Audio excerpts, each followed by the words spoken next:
కూటమి ప్రభుత్వంపై వైసీపీ అధినేత జగన్మోహన్ రెడ్డి ఆగ్రహం వ్యక్తం చేశారు. పులివెందులలో, రాజంపేటలో, ఒంటిమిట్టలో జెడ్పీటీసీ సీటును లాక్కునేందుకు చంద్రబాబు, లోకేష్ అరాచకాలు సృష్టించారని మండిపడ్డారు. 2 సీట్ల కోసం చంద్రబాబు అరాచకాలు చేసి ప్రజాస్వామ్యాన్ని కూని చేశారని మండిపడ్డారు.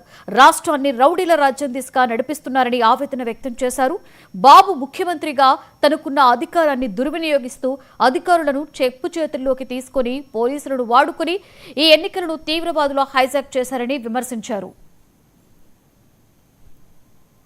బ్రతుకుతుంది వైఎస్ఆర్ కాంగ్రెస్ పార్టీ ఈ రాష్ట్రాన్ని ఏలుతుంది అని కూడా ఈ సందర్భంగా చెప్తాను.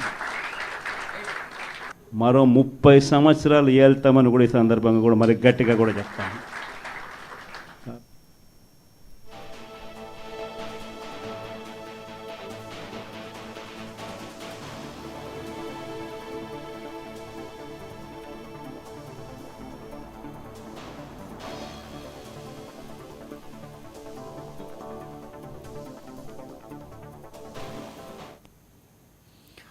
కూటమి ప్రభుత్వంపై వైసీపీ అధినేత జగన్మోహన్ రెడ్డి ఆగ్రహం వ్యక్తం చేశారు. పులివెందులలో, రాజంపేటలో, ఒంటిమిట్టలో జెడ్పీటీసీ సీటును లాక్కునేందుకు చంద్రబాబు, లోకేష్ అరాచకాలు సృష్టించారని మండిపడ్డారు.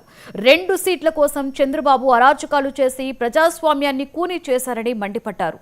రాష్ట్రాన్ని రౌడీల రాజ్యం దిశగా నడిపిస్తున్నారని ఆవేదన వ్యక్తం చేశారు. బాబు ముఖ్యమంత్రిగా తనకున్న అధికారాన్ని దుర్వినియోగిస్తూ అధికారులను చెప్పు చేతుల్లో తీసుకుని పోలీసులను వాడుకుని ఈ ఎన్నికను తీవ్రవాదుల్లా హైజాక్ చేశారని విమర్శించారు.